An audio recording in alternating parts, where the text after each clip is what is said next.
perfectly combines luxury, efficiency, and affordability. Imagine real uninterrupted power supply with no ugly hanging power cables in sight. Through its advanced underground cable network, Amen Estate's 100% independent power source noiselessly powers every home 24 hours a day, every day. Designed and finished to the last detail in the Amen culture of perfection, every home in Amen Estate is suitable for royalty. Amen Estate was designed with a specific vision in mind, to create the best of international living right here in Nigeria. My name is Babatunde Gbadamosi. I'm the chairman of Red Brick Homes International Limited, developers of Amen Estate, Eleko Beach Road, Ibejuleki in Lagos. This is my wife, Shade Gbadamosi, who is also the Executive Director of Finance of Red Brick Homes International Limited. We are the developers of Amen Estate. We wanted to create a place where like-minded people who have earned their success could live. A serene haven where Nigerians both at home and in the diaspora will be proud to call home. Several beautiful home designs await the discerning buyer at Amen Estate.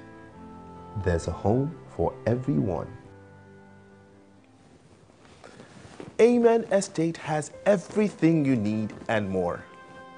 With living rooms luxuriously furnished to your taste, bedrooms that enhance your resting time, bathrooms fitted with the best modern installations to make bath time an experience, and kitchens with carefully thought out designs to make every chef and homeowner green with envy.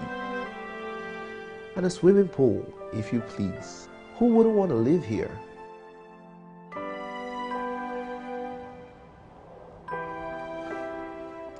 It's not easy to earn or save good money, both in Nigeria or in the diaspora. That's why security of your property is very important. At Amen Estate, at any point of the day, your property is within sight of our armed security personnel. A small army of professional and courteous staff keep the estate running smoothly. The well-tarred streets are always kept clean, lit, and maintained. The drains are covered.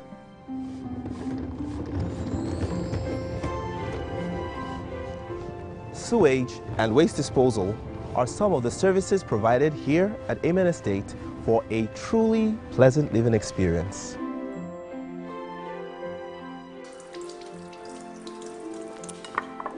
Treated water, peace of mind, and privacy. Those are the things I enjoy in Amen Estate. Only 30 minutes drive from Lekki Tollgate. Here in Amen Estate, I enjoy 24 hours uninterrupted electricity. Plus, with fast fiber optics broadband internet, I'm connected to my family and friends across the whole world.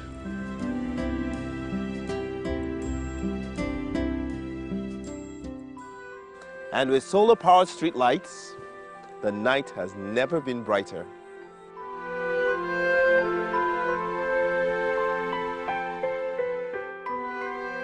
Ìgbà tá a dé Amen Estate, mo like ibẹ̀ yẹn gan ni. Ibi báyìí ni mo fẹ́ káwọn ọmọ mi dàgbà sí.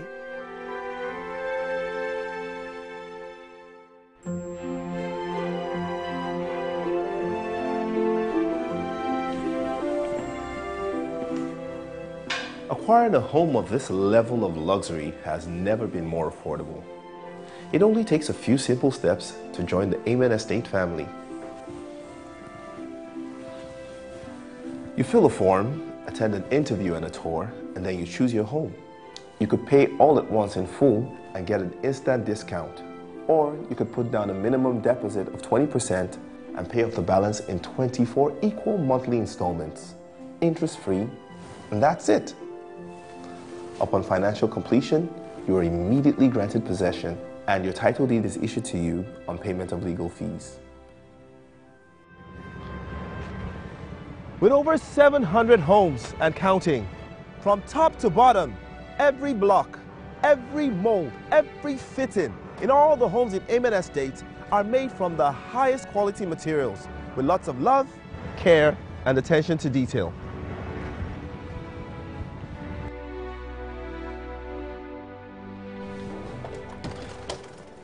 Beautiful, practical, and affordable. Amen Estate for the discerning home buyer, both at home and abroad. Visit www.amenestate.com today. Welcome to Amen Estate. Oh yeah, let's talk on the matter. You see the light never blink when you act. Everything clean and proper, and there's no place better. You know, amen, safe and secure. Now you know, everything safe and secure.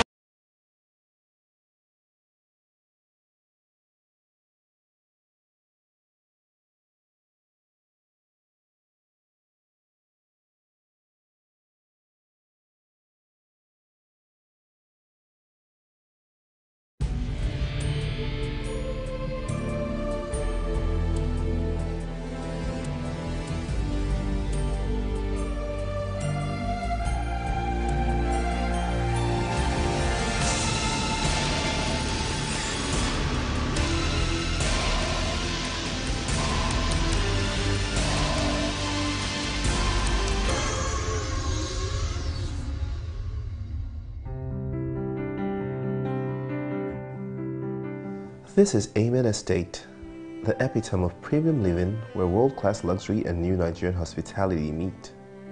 Located in Ibejuleki in Lagos, Nigeria, Amen Estate perfectly combines luxury, efficiency, and affordability.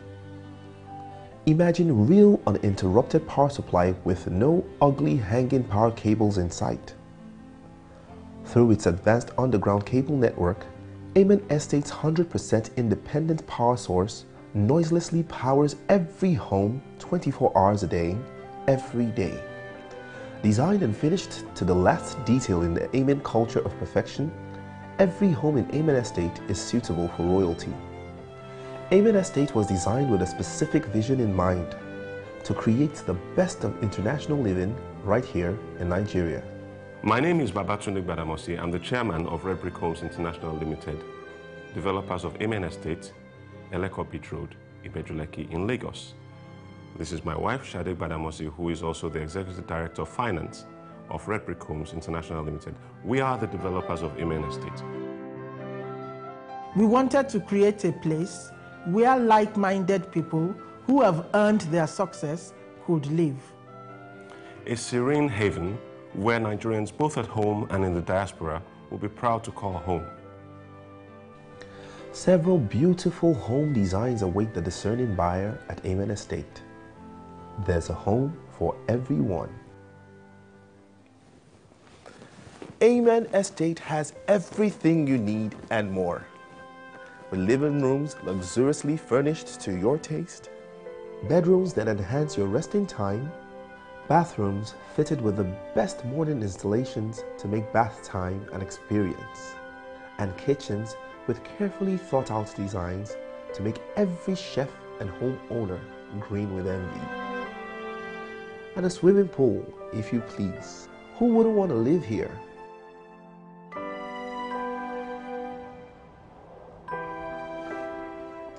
It's not easy to earn or save good money, both in Nigeria or in the diaspora. That's why security of your property is very important. At Amen Estate, we are going to be having a pre-recorded program aired shortly, and this is because 2 weeks ago we did record it, and unfortunately, due to technical issues, we had to postpone it for today. Anyway, there are various topics on relationship and marriage that has been advertised that we will be talking about shortly. So for the next couple of weeks, we're going to be having a fantastic topic for discussion regarding marriages, whether it's good to be single, it's good to be married, divorced, you name it. We're going to be having special guests coming in and experts who are going to be joining me on Facts of Life with Abbillicious to talk about issues pertaining to relationship and marriages. And also, I will be going back on the initial program, which is to do with how domestic violence affects children.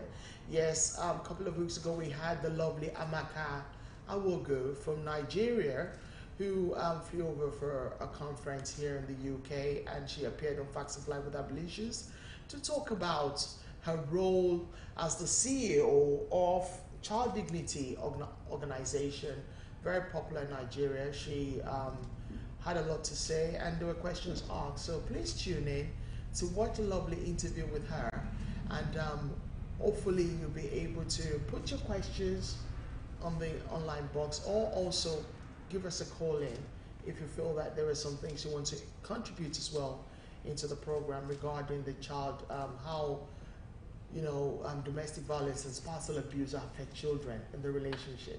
Thank you very much. Anyway, that will be coming after this segment. Yes, my darling. Let my guests, my viewers and followers of Facts of Life with Abbillicious know who you are. Okay, my name is Amaka Awogo. I'm the Executive Director of Child Dignity Foundation. And what Child Dignity Foundation is all about is trying to advocate for children in Nigeria and trying to give them safe haven and build up, because we believe they are our future. So the whole idea about Child Dignity Foundation is advocacy for children and restoring hope for our country, our future in our country. Oh, fantastic. Thank you very much. So tell me, this domestic violence issue that happens in a household, because there's a lot of times we only advocate about the women. The other time I did a segment about men suffering domestic violence. And now, yes, it was honestly, believe it or not, it's been one of those things that, because how men are, they don't talk about it. So it was a very interesting, silence. Yes, it's like silence. There's a film coming out actually called Hell, about how men also suffer domestic violence in the hands of women. But anyway, today we're talking about when the film comes out. Exactly. Well, we'll let you know honestly. I'm going to be watching it, but it's not yet out. It's something that I think a lot of people should go and watch, because I've seen the preview and it's quite interesting. Anyway, today it is about the children. Tell me, darling, with your NGO, how does this affect the children? I mean, how do you feel that this domestic violence, because a lot of times we hear the children end up being mentally affected, emotionally, they grow up as well to become abusers themselves. Yes. When it comes to domestic violence, a lot of people don't pay attention. When you live abroad, the first thing they do say this child needs help. They refer you to psychologists or therapy to help calm, because there's one key thing with a child that goes through sees the parents, the mother being abused, the first thing. Or the father. Yeah, or the father. Yes. So you have the first thing. Yes, it works both ways. I agree with you absolutely. So you have the first issue is they have emotional problem. You understand, and it attach you as it goes. You see behavioral pattern changes and some things. Now I'll give you an instance. In our own society, they don't really understand why the child needs a therapy or needs to see psychology. A child sees the father or the mother. They get violent or they're fighting or doing something like that. And as he grows up, we begin to see, okay, violence is the way of life. If he wants something, he doesn't believe in negotiating skills. He believes, if I want this, either I go for it or I boost. No, the way they go about it. So it's they became, sometimes they are hyperactive. Or everything they want to do this, they want to do that. They become emotionally hyperactive. Then sometimes you walk the other way. You see the child, he grows up, the child is withdrawn. They want in a secluded environment. They don't want to mingle or associate themselves with other kids. But the very common one we have is that I have a friend. Do you know what the daughter does? She can't stand meal. Really? Yes, I have. Come to think of what you're saying, I know of a sister a younger sister whose daughter vows not to marry when she grows up. And I said, why? She said, because, well, my mom was beaten by my dad and stuff, so I don't like men. I don't like boys and stuff. They're angry. They look for a way to vent it. You see some kids, you see them, they can't stand male around them. Hers was at age 4. In fact, when she sees my son, she wants to beat, she wants to fight, because she's seen her father always doing it. There was a day we even had to rescue her from the guy. He got so angry, he had the braid in public. Wow. I was pulling her, and then it was meant to be a tournament, a beauty pageant. She was part of the organizers. I'm telling you, as at 1 a.m., this guy was dealing with her. Oh my goodness. And pulling her hair. You know, she had to run home, and in fact, she made us understand she ran home and the guy was still doing the same thing at home. So you feel like they are both ways. It works both ways, but sometimes it gets on the side that the child is or the child becomes very destructive. You understand? They become very, even to express themselves, they don't really know how to communicate better. They either communicate in a very violent or aggressive manner. So they don't calm down or try to talk or get rational. Some, they don't want to come out, they don't want to deal with anybody. There are a lot of things, you see. Then another part is that if it goes on for a very long time, the child doesn't have very good self-esteem. Yes.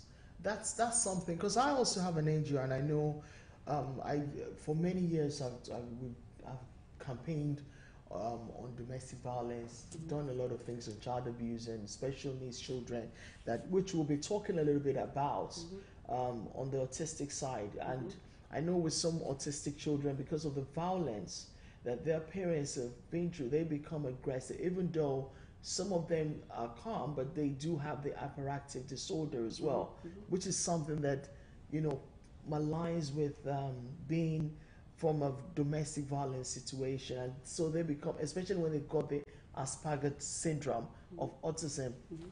But having said that, what does your NGO, you and your NGO been doing to help the vulnerable, couple, whether it's the guy, the man, or the woman who is suffering and when they have children? What have you been doing? We've had several issues like that. Like we don't really do domestic violence, but we end up working with them because you have kids involved in the marriage, and sometimes these kids give stress. So the school or somebody calls your attention to it, or the kids might be referred to you to help them know how to go about and handle the child, because they begin to see some of them get very rebellious. So like the girls, you see, they get funny, they don't even want to be called to order. You understand? Oh, no. Then we've had cases like what we be doing. I could give you an instance of, I remember a girl, she doesn't really communicate much with the mother. The mother don't really know what's going on with her. And the mother... Is it that, how old is this girl we're talking about? We're talking, she was about 14. 14? Yeah. Oh, God. Yeah, she was about 14. So she's always withdrawn and stuff like that. From the one, I've always spotted that child, even when because she apparently turned out to be in my kid's school. From the one, I've always seen there's something not right about her. Yeah. Because she's very withdrawn, she's very... and you see her, she doesn't have, not even defense, you see her self-confidence. She's even afraid to say something to you because she don't want to hurt you or make you feel bad. And this is because she's constantly been in an environment of abuse. Or has she also been abused herself? Because what normally happens is if an abuser attacks an adult, they end up also attacking the children. Yes, I agree with you. They do that. Most of them do that. Most of them do that because they're just a violent person. So they do that most of the time. But the issue here when it comes to the child is that it goes two ways, like I keep saying. The child begins to see it as a way of life. So the child might even end up living in an abusive relationship. Or the child gets on the other part that, look, nobody tell me nonsense or tell me anything. They just get really, really very aggressive. You understand now? For our own part, like for that girl's own part, what happened to her was that the father was abusing the mother till the mother left and the stepmom came in. You understand? But for her, she didn't know how to deal with the girl. You understand? So she was more of, she went into the marriage not realizing that the father, or did she not know that the father was being violent to the mother, or she knew about it, or she heard stories, or she just... I don't know, sometimes these things you don't go into most of those details and stuff like that. But what we could tell by the time I started accessing this, because she didn't really know what to do with her. And her parents kept on calling her. There was this funny name they were calling her. Was it Robot or Scarecrow? I can't remember, because the way she's always feeling defeated, the way she stands and do things, she didn't really want to come. So she had, as well as she was suffering what she went through in her own house, she was having peer pressure issue from her own. So you understand, there were two things on that child. You understand? So even the teachers sometimes, they don't really understand. It's just few of them that want to give her. They're not very patient trying to understand what this child is going through. Yeah. So, but for her, the stepmom didn't know what to do with her. And she's like, okay, fine, I heard you help this kid, I don't know what's her problem and stuff like that. You know, so I tried talking to her. We just play and try to assess it. And for the first time, she felt somebody was giving her attention, making her feel love, paying attention to her. You understand what I'm trying to say? So she felt. So that was how I was able to assess that. I had to come down to her level for us to assess that child. But the danger of this is that when the child keeps on, if that girl had kept on in the same condition she is for a while, she's prone to child sexual abuse. Obviously, because at the end of the day, she's vulnerable. Then if a man intimidates her, she becomes, she feels that's when they start giving, they have stages of abuse. Of course, obviously, yes. So you have the enticement stage where they do all those stuff. So now if the guy begins to know this is what this girl like and this will make her happy, and begin giving, she start feeling, oh, this is love, and she feel anything the person is right because he's gotten the attention she needs from there. Oh my God. So, but at the end of the day, how many of those kids have you been able to, is there a way to help them on a reform basis? Is there some center opened in Nigeria? And I know that some African countries are beginning to do like a center, rehabilitation center for them. Is there counseling? Are you able to provide that for them? And then if they do, how long, who do they contact? Because, I've had a lot of my guests from, doing a lot of fantastic work with their NGOs in Nigeria and over here as well, including myself, that we do quite a lot of stuff over, helping people of the less privileged. But I wanted to know, how are you able to, with the reform and stuff like that, what is your role? What is you and your NGO's role? What role are you guys playing on this? Okay, what we do basically, we try to reach out to the kids. Okay. And then one good thing I'll tell you that. So how do you reach out? Do you do demonstration? Do you do, sort of like a each promo? Case has a different way dealing with it. You understand? I can tell you, I'm dealing with this child. Or do you create awareness on a media platform like what you're doing right now? Yeah, they love doing it. They love doing it. Even in Lagos, I will tell you, Lagos, one good thing Lagos State has done, they have centers for all those things. Yes, I know of Saffron, which I will be introducing you to. Yemisi, she's into this child safety and stuff like that, and she was on my show as well. And I know that there's quite a few that Lagos State have been helping, sort of like collaborating with. But is it just they don't really know them, but most people don't know about it. You understand what I'm trying to say? But another thing they're trying to do now, make sure the schools all have counselors in the schools. Which is quite, I think that's good. But that's good. But is it a federal thing or just Lagos State? Federal, I don't know how many states has it working for them. I'm just talking about the one I know. I know some states they don't even. It's like a lot of work to be done. Places like Calabar, because I know that in the area of Port Harcourt and stuff, there's quite a lot of abuse from what I have been told. Even though in the Yoruba section, there is, but also in the north as well, there is a lot of work to be done in the north. Lots of work to be done. And they tend to sort of shy away from, they think it's a normal deal life for a child to be in an environment where the dad is beating the mom and it's okay and stuff like that. But like I said, how are you sort of like channeling the awareness? How are you making sure that they know that this is wrong? This is, although your NGO is no more into the domestic side, but you are more of the child abuse. Yeah, we all, like what I say, it's something we do together.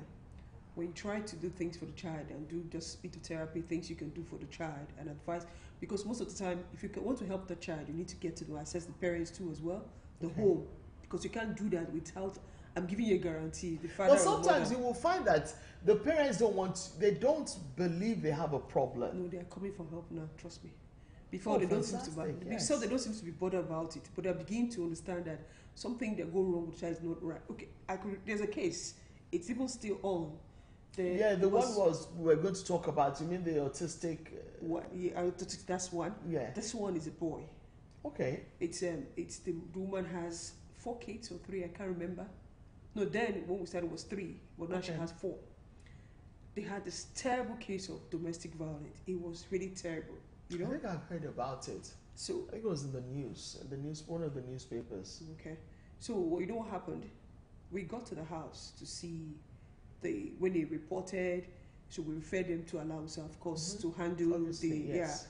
So we referred them to the police, and of course the police was like, whatever, just of course normally brushed aside. So she kept on calling me. They had kids and all doing where they were suffering, blah blah blah. So I had to go and assess the child. So the day I got there, luckily for me, I met the man. I went early because I wanted to be sure both parents are there. So when we got there, I met the man. I called the kids. And I was like talking to him that this is what's not right, blah blah blah. And at the point he kept quiet. I was like, yeah, he's going to make amends and stuff, normal thing you hear. So the first son came and I was like, did your dad quit your dad? She just looked at him and said, did you quit your dad? And he said, good morning. Then the second one came and he was like, greet him. Why would I greet him? This man, I used to hit my mommy. And Oh my God. And I'm not joking. That boy was one tough nut to crack. It took me almost like 20 minutes before that boy. Come to say what you're saying. I've been in a situation where it's the other way around, where the mother was the one abusing the father, and the domestic violence, and the kids grew up, and one of the boys refused to talk to the mom because his own term is, you are an abuser, you used to abuse my dad. I have respect for my father. You have no respect for my dad, and there's no reason why I would allow you, because he then had a child, and he didn't want a situation where the mom was, around his son, because he felt she was an abuser, and there was no reason why she should be allowed around. It took, around the kid, it took a lot of talking and persuasion, like this boy you're talking about, for us to make him understand, look, that was then, but she's no longer that woman. It's a difficult one. Because you really, to assess, especially when the person is now really mature, it's a very difficult one. I think what would not happen is this, because I know you guys are going soon. What would you like to say today? Because we're sort of like, this is an awareness that a lot of people need to know that this thing does exist with this child abuse. Domestic violence, how it affects children. Mentally, physically, emotionally, spiritually and stuff. So what is the last? Because we want to make sure that the viewers and the public are able to understand what you do and how you can help with your NGO. If they go to Nigeria, you're going back to Nigeria shortly, how do you then communicate? How would they get in touch with you? How would they be able to come down to see you with issues of, we're discussing? So how do you want to sort of speak to because we want you to have 5 minutes with the camera to let people know that this is what you're into. We're still going to quickly touch on the autistic child but I want the viewers and the public to know where they can reach out to. I know there's a lot of people doing this, but for your end, for what you do, and I know you've been doing it for years, please speak to the audience. Okay, yeah, we have a website, and it's Child Dignity Foundation and .org. It's with there. Once you get there, you get all our details of our address is there, our phone number is there. You can even email us at Child Dignity, info at childdignityfoundation.org. It's there, or you can even email me personally at Maka at childdignityfoundation.org, and you get all our details there. Does it have also the kind of incentives? Say for instance, if the person is being sent out of the house, sheltered wise, no, we don't do shelter, but we can always refer you, because we work with other NGOs. When it comes to issues of all child abuse, domestic violence, it's not a business for one person to do, or something, or any one NGO to run. Yes. So it's like we end up working with other NGOs, so we always refer you. When we know it's an issue we can't deal with, we always refer them to different NGOs, and there are NGOs that run shelters as well. So that's what we'll do. So we refer them to NGOs. But the thing is that the truth is that people need to understand, when it comes to domestic violence, there's a lot of, it's like, it's a formation period for a child, seeing the father abusing the mother or the mother abusing the father. Obviously. And it affects that child psychologically. Sometimes it's even what do you call it? It's a post-traumatic disorder. Post-traumatic disorder. It comes on later on. It might not even be at that point in time, but later on. So they become psychotic, they become, you know, schizophrenic. There's a lot of issues that tend to happen that, you know, destroys their mind. The child's potential is being affected and limited and to as well. Yes, I see what you're saying. Now, quickly touching on this thing before we leave. The one of the lady whose husband, I mean, ended up marrying the housemaid. Sales girl. Yeah. Now, this thing was brought to my attention a couple of months ago. One of my journalist friends in Nigeria posted it to me. I said, you know, but unfortunately, because I have so much doing it, not until when your husband and myself were talking yesterday, he mentioned it to me, and I said, oh my goodness, I had no idea that you've been helping this lady and, you know, even giving her money and stuff like that. So now, where is the case now? Because it's something that, from what I have been told, obviously, I'm hoping that our viewers and other public and other NGOs can all collaborate together and help this woman, because I think for a child that's got autism, who's special needs and stuff, this is something that needs to be done. I mean, this is wrong because the child did not ask to be born that way. So, and if this man has money, because I know that some of my friends who are in the government, they're watching the program, they're listening. What helped? Because I was told the judge was compromised as well. So, I mean, how can we help this woman? Because this is a child's future we're talking about. Yeah, it just, I don't know, it beats my imagination, and sometimes that's one story I don't really feel too good talking about, because there were too many things. Because there's a lot of people, a lot of cases like this that people, I mean, children or adults are suffering from, that, you know, goes, people just sweeps off under the carpet. They don't talk about it. Nobody wants to help. So, I mean, what for now, because this is something that I'm not interested in. So I'm hoping that we can sort of like work together and help this woman to get the child maintenance from this man, from the work that she's done. I mean, it doesn't make any sense. You build an empire, you do something, and the man then ends up taking it and marrying your sales girl, and then don't give you anything, and you have to be relying on handouts from people. One thing I'll say about this case, and I keep telling people, especially people that deal with domestic violence, when you go through this case, you understand why Nigerian women stay in the house when they know they're being abused, and it's a home where there's confirmed evidence of domestic violence, because they don't want to go through all the process of all these orders you get where you fight against the system. Now, for this woman, is it fair that the system is not being treated well? I mean, the system is not helping the vulnerable. Yeah, there are measures taken, but implementation has been a problem.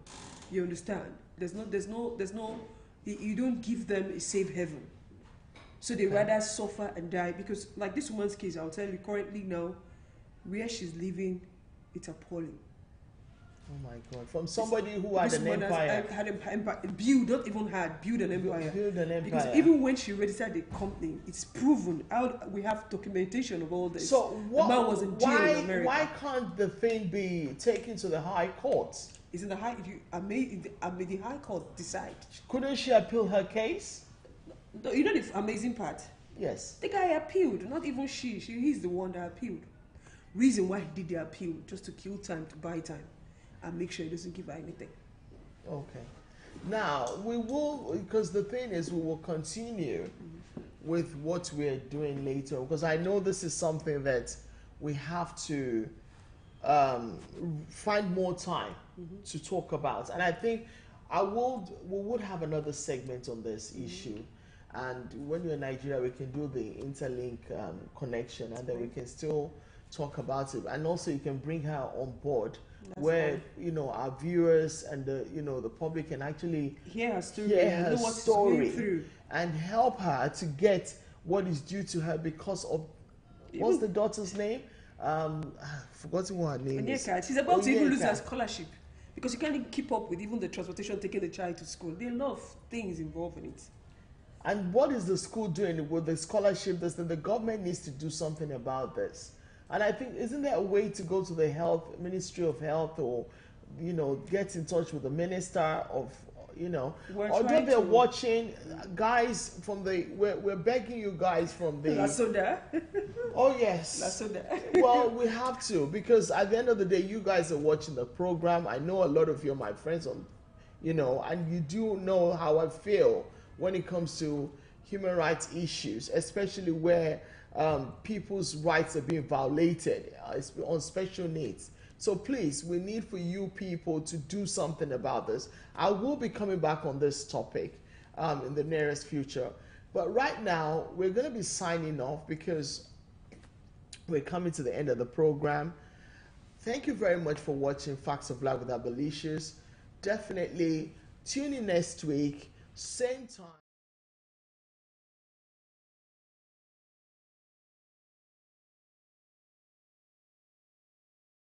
She is here we're talking about domestic violence and how it affects children and stuff like that. And she's a very intelligent little lady that I, asked to come on the show to talk from her own perspective as a child about domestic violence. Honestly, when we were watching the program, she's been feeding me with fantastic stuff. So, Tamisha, how are you, my darling? I'm fine, thank you. You've got no shy now. You were not shy earlier. You were talking. Now, tell me, what do you understand about domestic violence and how it affects children? Domestic violence, when a child is bullied, it kind of changes their mood, their lifestyle. Bullied as in with the parents, or when the parents are fighting each other and then the child witnesses it. Yeah. Or when... all types of bullying. First one, the school bullying, where the child gets bullied by other groups of children. Okay. It can change their mood. Okay. The one and their lifestyle as well. The one where the mom and dad are fighting and the child witnesses it is a different style too. Okay. With the one with the mom and dad, yeah, the child would not believe that is happening, because usually if a mom and dad are fighting, they'll keep it a secret from a child. They still want their child to know that they're still together, but truly they aren't. And in that case, when the child grows up, they're gonna find it really difficult, because they see that their mom and dad are fighting, and if they grow up, they don't know how their lifestyle's gonna be, how they're gonna be able to cope with their wives and that, and their husbands. And their husbands, yeah. And if their children also witness it, then it'll be it's a repeat. So where did I get this from? It's coming from the bottom of my family, where I didn't know from this before. And there's also a film that I watched where this child, he was bullied, and it changed all his lifestyle, and it grew up from the bottom of his family, and it affected him when he got married, and he got children. So what was the name of the film for our viewers? Can you remember? I don't remember. It was a Chinese film, so I didn't understand their language. Okay, but you understood what it was all about. And he went to a prophet, and the prophet told him that all this domestic violence are coming from the bottom of your family. And because the child, which is now grown, located the person who bullied him when he was young, he went to them and he killed the person. Wow. Yeah. He told the person. So was his mom or dad, or was a relative that bullied and victimized him? Yeah. It was a relative? Yeah, and he, relatives that keep secrets that they don't know, they pretend not to know you, and that he was type of that person. And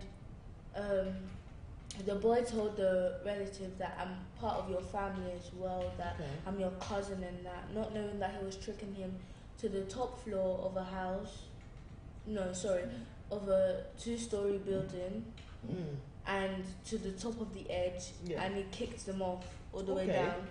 And then he killed him? He killed him. Okay. So what you were saying is that sometimes domestic violence can sort of like, once a child grows up witnessing domestic violence and spousal abuse, do you understand what spousal abuse is at all?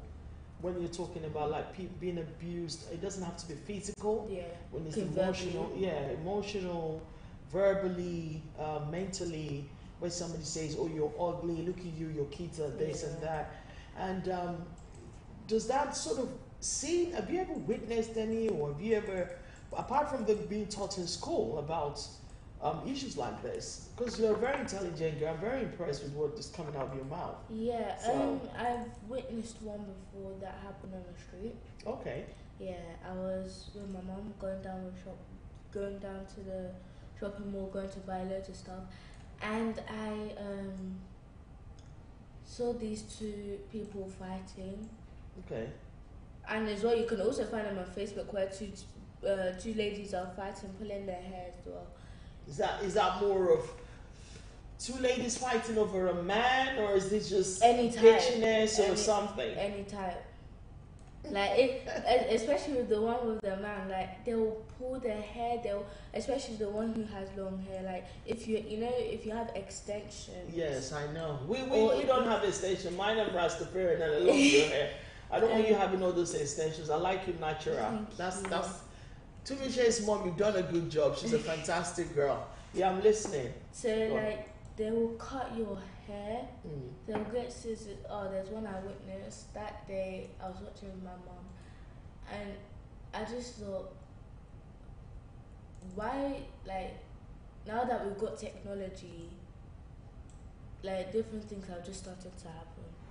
Yes, I know. How old are you, by the way? I'm 10. You're 10? Are you sure? You're so mature for your age. You're 10. Oh my goodness. You remind me of another girl called Tenny. Tenny, she's fantastic. Maybe I'll have a show of the 2 of you being around, and it's been nice to hear little kids. It's going to be about focusing on children like yourself. So tell me, for a 10-year-old, you have a brain of someone of a 40-year-old. It's like you're very mature for your age. So from what we're saying, about the fighting and stuff, how do you kind of like in school notice if a friend or someone is going through something similar where the parents, do you guys talk about it in class or in school where say for instance, if Lakeisha, who's your friend, you're looking at me, of course I know Lakeisha, Latoya and Cole. If it's your friend or 10 years something, and then there's a problem, do you guys talk about the relationship about, say a friend of yours, the mom and dad are having problems, and and they sort of like say, oh, I've seen dad beat mom today, I've seen mom beat dad today, and I'm not very happy. Are you able to communicate about that, or do you report it to the school authorities or something? How do you do it? First, like for example, I would talk to that person first. I'll be like, okay, all you need to do is calm down. Okay. Forgive and forget both of them.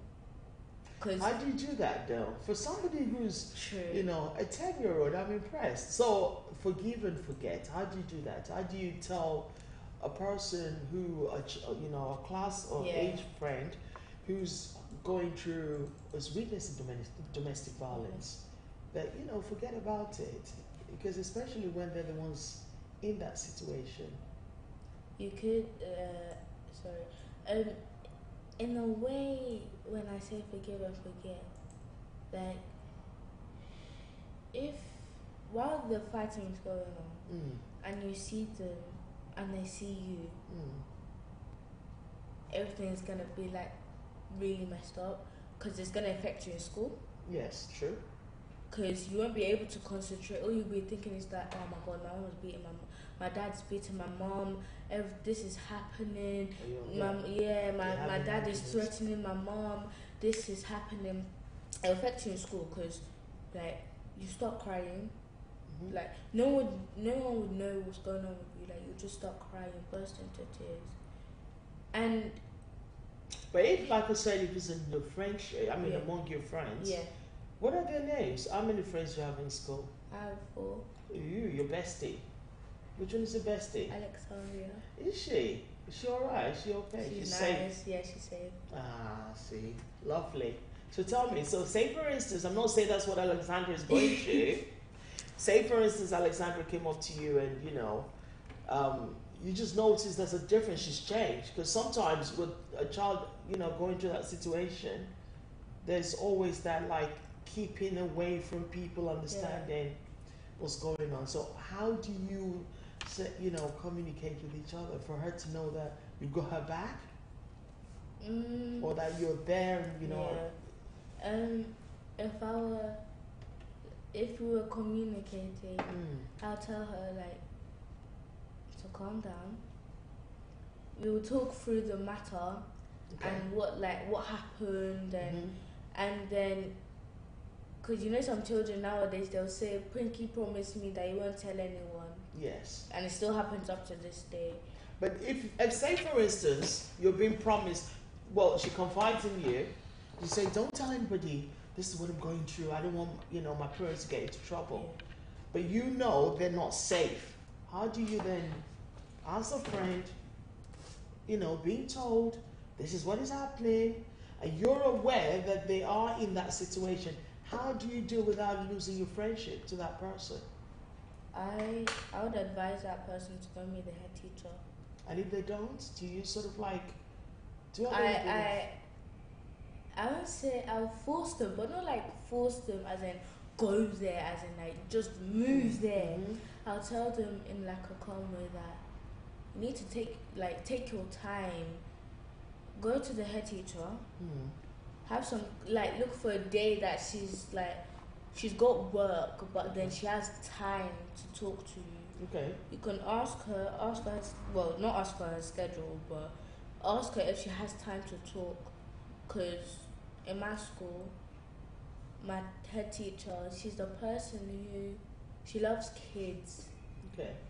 And if she's got work, straight away, she wouldn't lie to you. She'd say, I've got work, but I'll see what I can do to talk to you. Okay, that's good. And she will always keep that promise.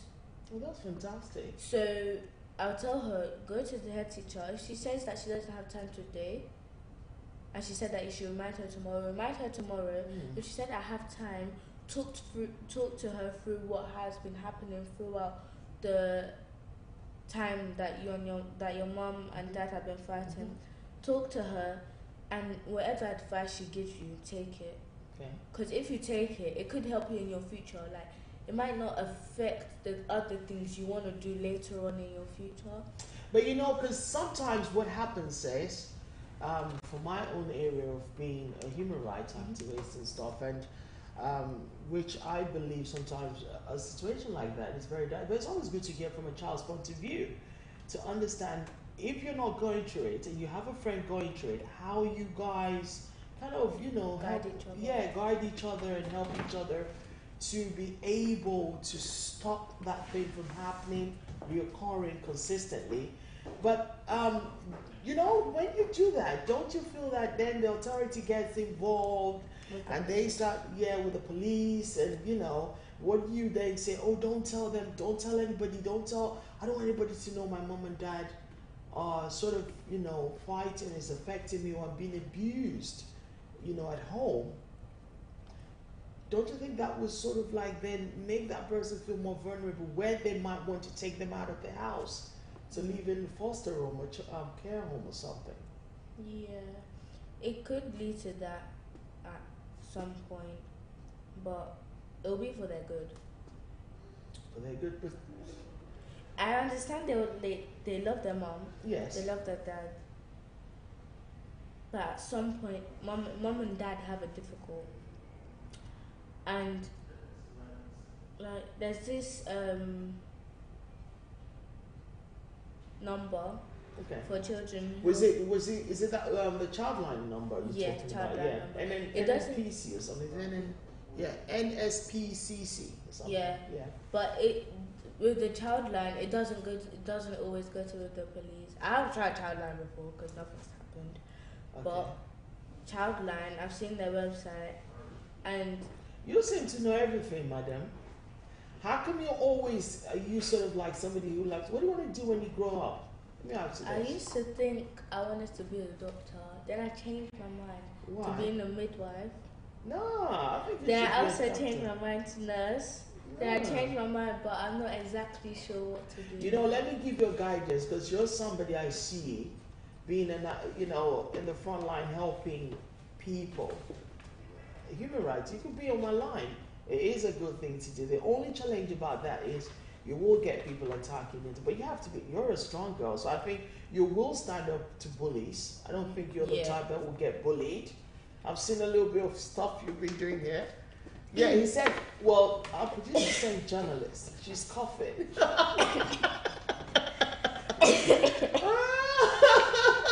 You're funny. So,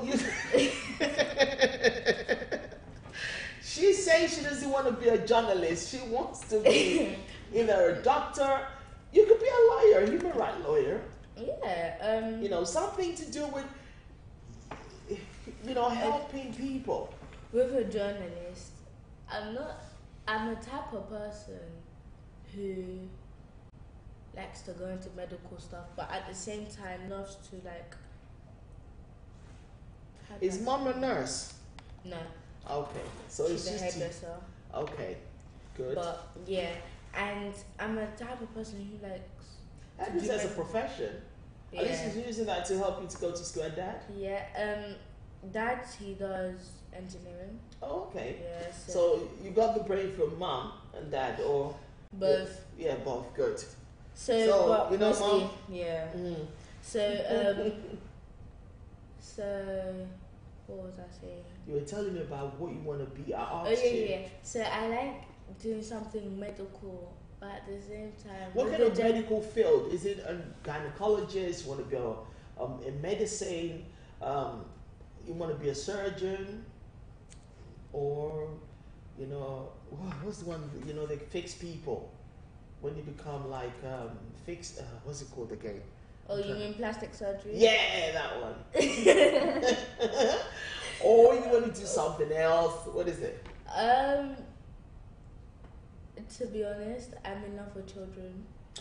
Oh, like me. Like I'm in love with you. I love babies, I love children. Okay, so you want to sort of like be a gynecologist? Yeah. Okay.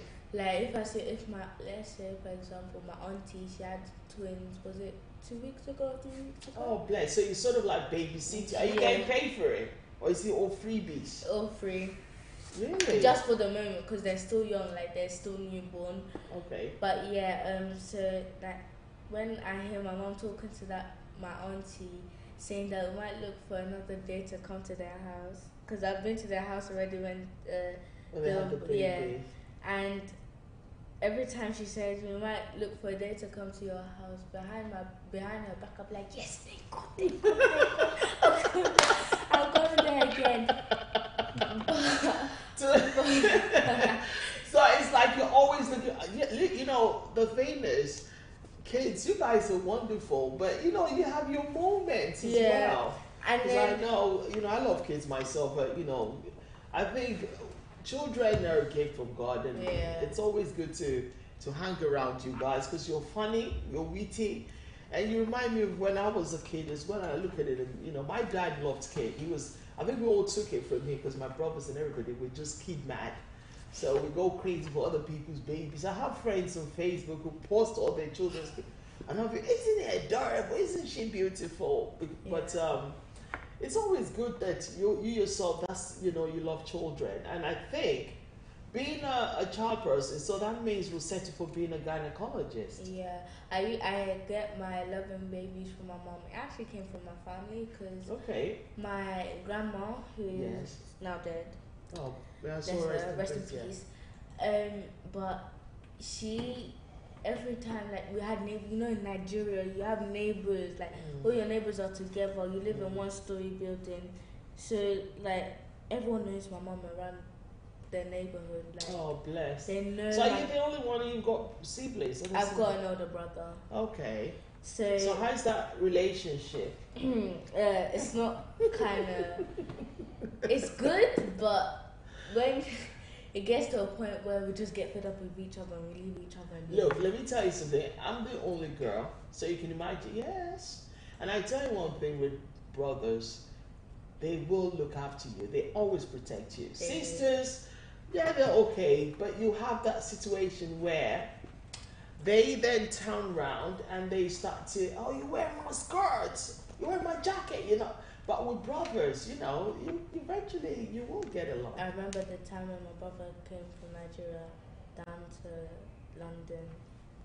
We were still, I was around like 6, he was 9, turning 10, I think. And we went to church and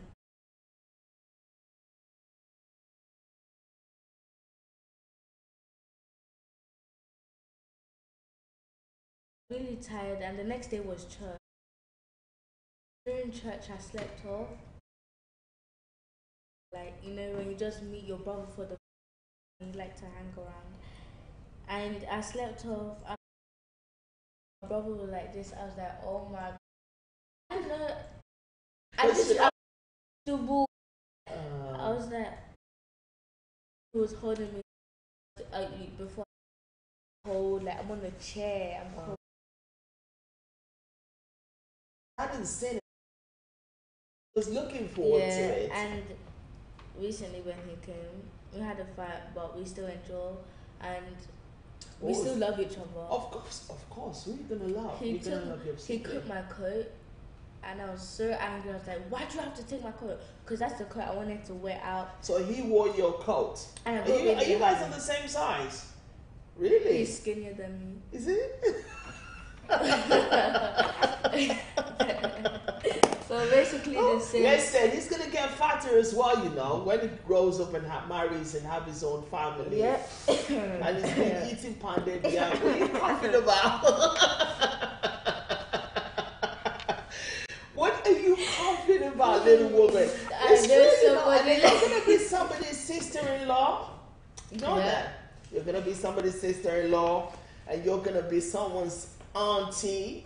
So you're gonna have loads of nieces and nephews and stuff. And listen, on your bit as well, we come to your wedding, we'll be there, and I'll be like, yeah, this is Tumisha's big mommy here and stuff. Oh gosh, we're having so much fun. They're telling us to let it go. Can you imagine? Don't mind them, Jerry. We are still talking our own. We don't want to know hair. So Mumbaji stage, Jerry, I'm listening, my darling. Going back to the medical, yes. I like so I'll say my grandma. Every time, like, they will inform, because my grandma, she's a baby lover.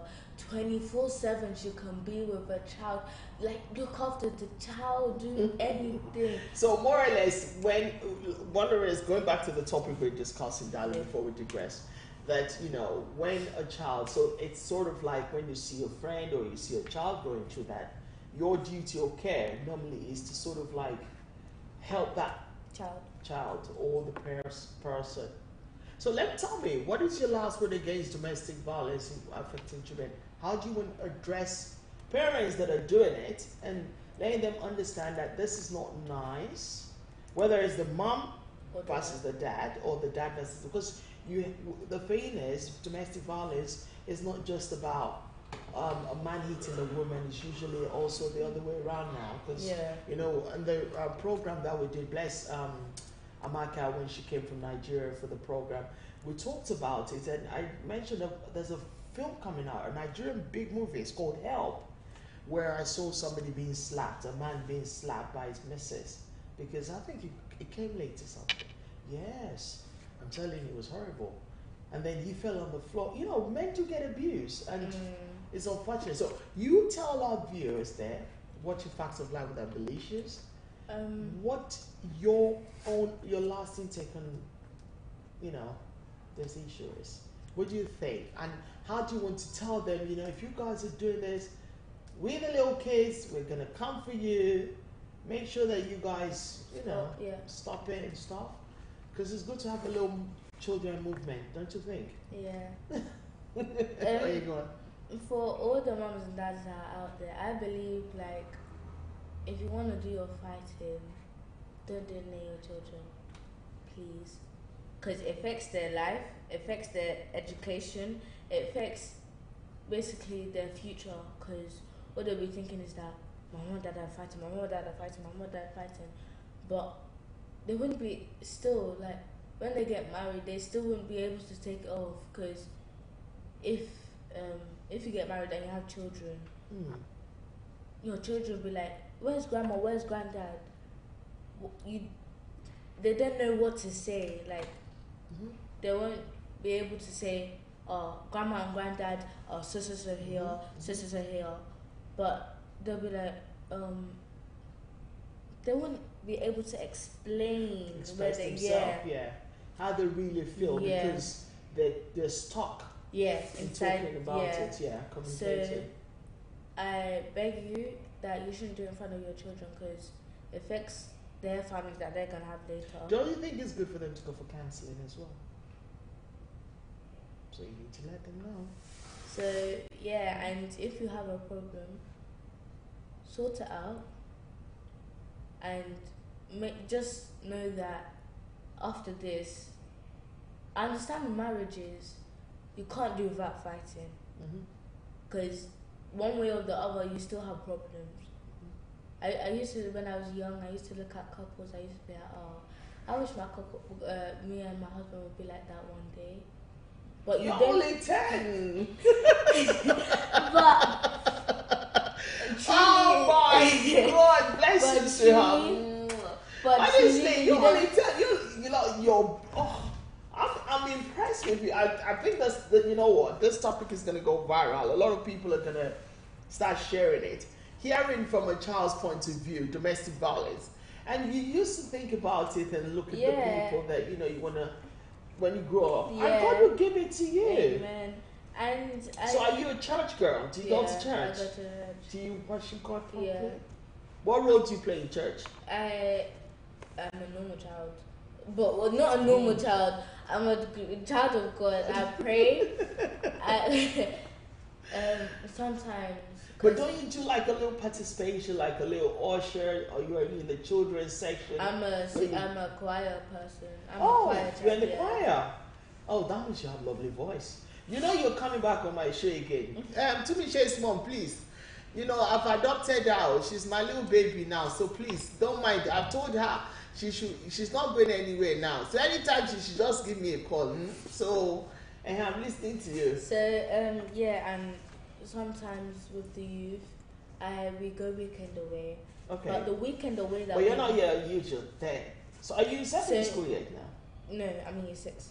You're in year 6? I'm a late born. December. When in December?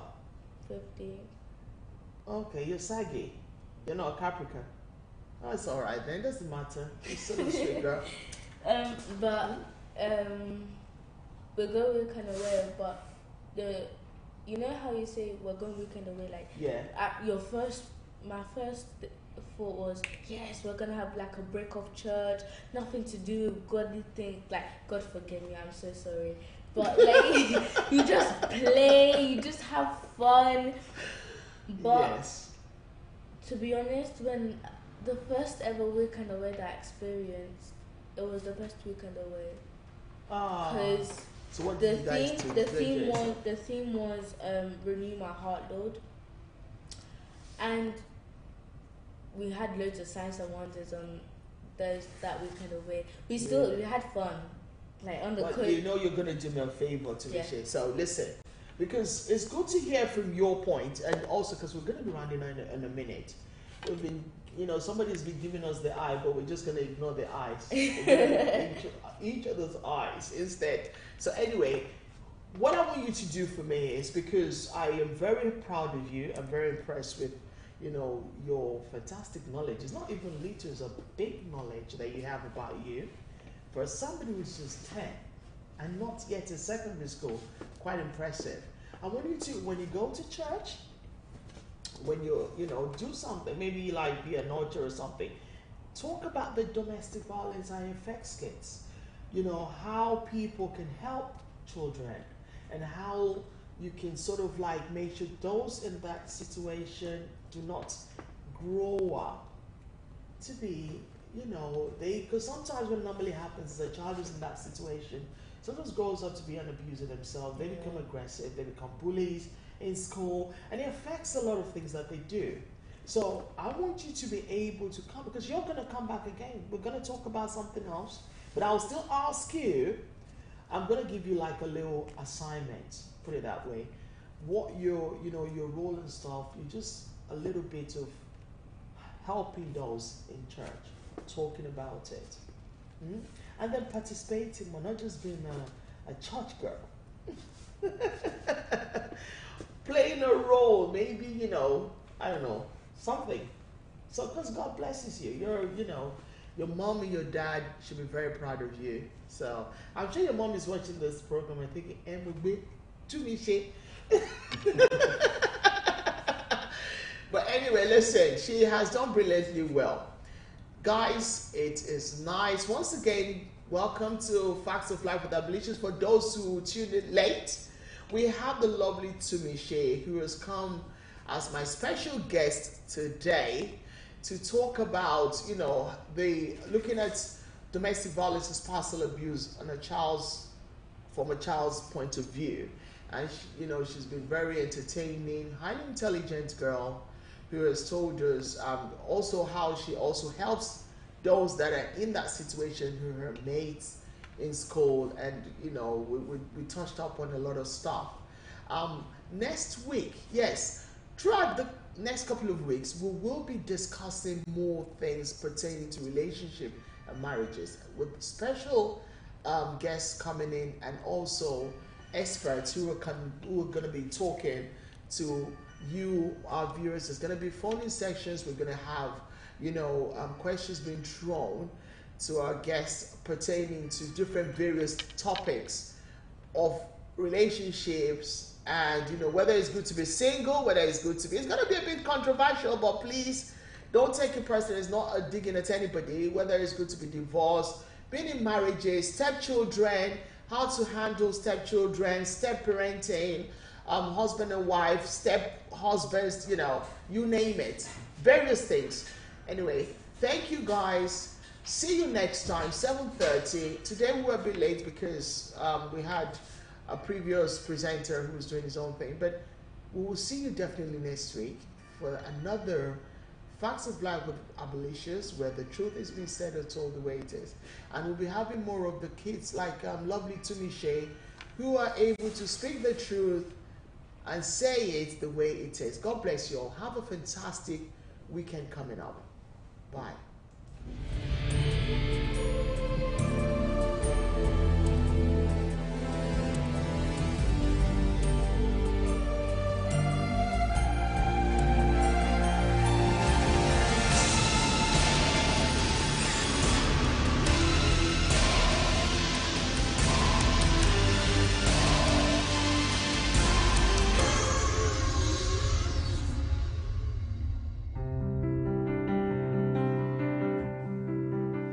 This is Amen Estate, the epitome of premium living where world-class luxury and new Nigerian hospitality meet. Located in Ibejuleki in Lagos, Nigeria, Amen Estate perfectly combines luxury, efficiency, and affordability. Imagine real uninterrupted power supply with no ugly hanging power cables in sight. Through its advanced underground cable network, Amen Estate's 100% independent power source noiselessly powers every home 24 hours a day, every day. Designed and finished to the last detail in the Amen culture of perfection, every home in Amen Estate is suitable for royalty. Amen Estate was designed with a specific vision in mind, to create the best of international living right here in Nigeria. My name is Babatunde Gbadamosi. I'm the chairman of Red Brick Homes International Limited, developers of Amen Estate, Eleko Beach Road, Ibejuleki in Lagos. This is my wife, Shade Badamosi, who is also the Executive Director of Finance of Red Brick Homes International Limited. We are the developers of Amen Estate. We wanted to create a place where like-minded people who have earned their success could live. A serene haven where Nigerians both at home and in the diaspora will be proud to call home. Several beautiful home designs await the discerning